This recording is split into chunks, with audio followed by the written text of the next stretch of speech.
the very essence of spirituality is the reconnection of the shattered soul, of the single soul. And the aspects of spirituality of greater and greater ability to bestow and greater ability to be like the upper one means that you have to be functioning by the same value.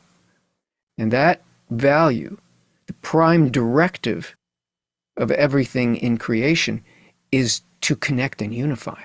And that means that we have to overcome the sensation of disconnection from every other person and recognize it as our own soul.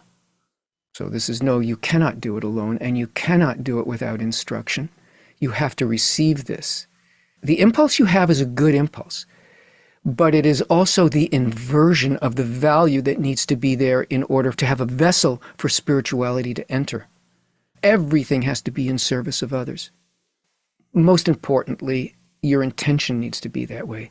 We need to search out, how can I have the same attitude towards everybody and everything that the Creator has? That's not a solo effort, because you're not a single individual.